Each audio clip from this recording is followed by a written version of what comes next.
औज़ुबिल्लाहिमिनश्शैतानिर्रजीम बिस्मिल्लाहिर्रहमानिर्रहीम क़ाल रब्बि इश्रह ली सदरी व यस्सिर ली अमरी वहलुल उक़दतम मिन लिसानी यफ़क़हू क़ौली व लैसा लिल इंसानि इल्ला मा सआ।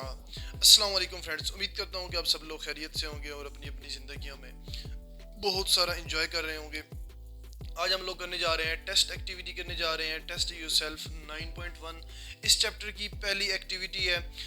ऑलरेडी मैं आप लोगों को बता चुका हूँ कि ये जो एक्टिविटीज़ होती हैं, जब भी एग्जामिनर ने कॉन्सेप्चुअल पेपर बनाना हो तो वो बेसिकली एक्टिविटीज़ के अंदर से क्वेश्चन देता है, क्योंकि एक्टिविटीज़ के अंदर ऑलमोस्ट कॉन्सेप्चुअल क्वेश्चन होते हैं। ठीक है, तो ये छोटी सी एक्टिविटी है, इसके अंदर जस्ट 3 ही क्वेश्चन है और तीनों क्वेश्चन जो है ना वो इक्विलिब्रियम, डायनामिक इक्विलिब्रियम और रिवर्सिबल रिएक्शन से रिलेटेड है। तो चलते हैं। सबसे पहला हमारे पास क्वेश्चन है, why reversible reactions never complete. जो रिवर्सिबल रिएक्शंस होते हैं वो कंप्लीट क्यों नहीं होते या कभी नहीं होते, इसकी क्या वजह है?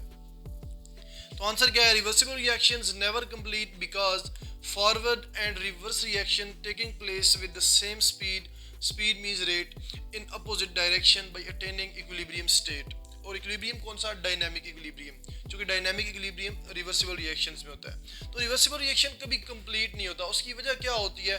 क्योंकि वहाँ पे दो रिएक्शंस हो रहे होते हैं, एक फॉरवर्ड और दूसरा रिवर्स। तो वो फॉरवर्ड जैसे ही रिएक्टेंट प्रोडक्ट्स में कन्वर्ट होगी, साथ ही प्रोडक्ट रिएक्टेंट में कन्वर्ट हो जाएगी। अगेन रिएक्टेंट प्रोडक्ट में कन्वर्ट होंगे, अगेन जो है ना अगेन क्या होगा कि प्रोडक्ट्स जो है वो रिएक्टेंट में कन्वर्ट हो जाएगी। यानी फॉरवर्ड और रिवर्स रिएक्शन इक्वल स्पीड के साथ वहाँ पे टेकिंग प्लेस हो रहे होते हैं। और दूसरे दोनों की जो डायरेक्शन होती है वो बेसिकली क्या होती है? अपोजिट होती है। जो फॉरवर्ड होता है वो लेफ्ट टू राइट मूव कर रहा होता है और जो रिवर्स रिएक्शन होता है वो राइट टू लेफ्ट मूव कर रहा होता है। और वहाँ पे एक इक्विलिब्रियम स्टेज आ जाती है जिसे हम कहते हैं डायनामिक इक्विलिब्रियम स्टेज। तो डायनामिक इक्विलिब्रियम स्टेज के ऊपर फॉरवर्ड और रिवर्स रिएक्शन की स्पीड 100% इक्वल हो जाती है और दोनों रिएक्शन की जो डायरेक्शन होती है वो क्या होती है? अपोजिट होती है। इस वजह से जो रिवर्सिबल रिएक्शन है वो बस चलता ही रहता है, फॉरवर्ड फॉरवर्ड फिर रिवर्स फिर फॉरवर्ड फिर रिवर्स, इस तरह जो है ना, यानी कि एक साइकिल में ये रिएक्शन चलता रहता है और ये रिएक्शन कभी भी स्टॉप नहीं होता। ये आप कह सकते हैं ये रिएक्शन कभी भी कंप्लीट नहीं होता। नेक्स्ट हमारे पास सेकंड क्वेश्चन है, what is a static equilibrium, explain with an example. ये ऑलरेडी क्वेश्चन हम कर चुके हैं, शॉर्ट क्वेश्चन टॉपिक के अंदर हम कर चुके हैं जब हमने इक्विलिब्रियम की टाइप्स पढ़ी थी। इक्विलिब्रियम की बेसिकली दो टाइप्स हैं, एक स्टैटिक इक्विलिब्रियम और दूसरा डायनामिक इक्विलिब्रियम। तो स्टैटिक इक्विलिब्रियम की क्या डेफिनेशन है? When reaction cease to proceed और when the reaction completely stop. जब भी आप कोई रिएक्शन करवाएं, रिएक्टेंट आपस में रिएक्शन करें और फाइनल आपके पास प्रोडक्ट बन जाए, वो प्रोडक्ट रिवर्स ना हो, यानी कि रिवर्स रिएक्शन वहाँ पे ना हो, जस्ट फॉरवर्ड रिएक्शन हो और फाइनल जब आपके पास प्रोडक्ट बन जाए तो वो रिएक्शन क्या हो जाए? स्टॉप हो जाए, वहाँ पे रिएक्शन सीज हो जाए वहाँ पे।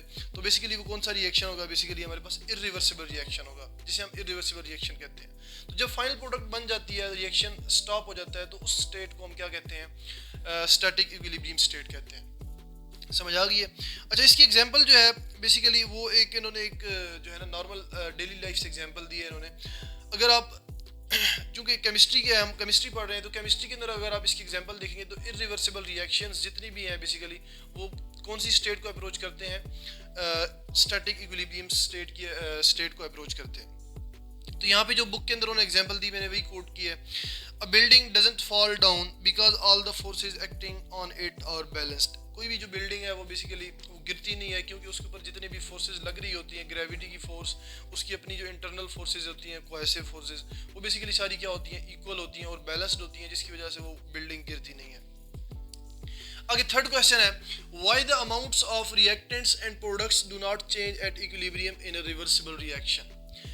ये हमने डायनामिक इक्विलिब्रियम की मैक्रोस्कोपिक कैरेक्टरिस्टिक्स जब पढ़ रहे थे तो वहाँ पे हमने पढ़ा था कि डायनामिक इक्विलिब्रियम की स्टेज पे जो रिएक्टेंट्स और प्रोडक्ट्स की क्वांटिटी होती है या कंसंट्रेशन होती है वो कभी भी चेंज नहीं होती। इसका क्या मतलब है? इसका मतलब ये है कि डायनामिक स्टेज पे, डायनामिक इक्विलिब्रियम स्टेज पे जितना रिएक्टेंट्स होगा उतनी ही क्या होगी जितना रिएक्टेंट होगा और जितना प्रोडक्ट्स होगा उसके अंदर मजीद कोई चेंजिंग नहीं आएगी। ठीक है, वहाँ पे रिएक्टेंट ज़्यादा भी हो सकते हैं, प्रोडक्ट्स कम भी हो सकती हैं, या ऐसे भी हो सकता है कि प्रोडक्ट्स ज़्यादा हो या रिएक्टेंट कम हो। क्वांटिटी की बात कर रहा हूँ मैं। तो वहाँ पे क्या हो सकता है कि दोनों की जो अमाउंट है बेसिकली वो कांस्टेंट रहती है, यानी मजीद उनके अंदर चेंजेस नहीं आती। तो उसकी क्या वजह है? तो उसका आंसर है under fixed conditions in the reversible reaction. कोई भी आप रिवर्सिबल रिएक्शन जब करवाते हैं तो उसके ऊपर फिक्स्ड कंडीशन अप्लाई करते हैं। फिक्स्ड कंडीशन मींस के टेम्परेचर, प्रेशर, वॉल्यूम उसका फिक्स रखते हैं, उसको ऊपर से क्लोज रखते हैं। ये फिक्स्ड कंडीशन है, ठीक है, रिवर्सिबल रिएक्शन के लिए। तो under fixed condition in the reversible reaction the amount of reactants and products doesn't change.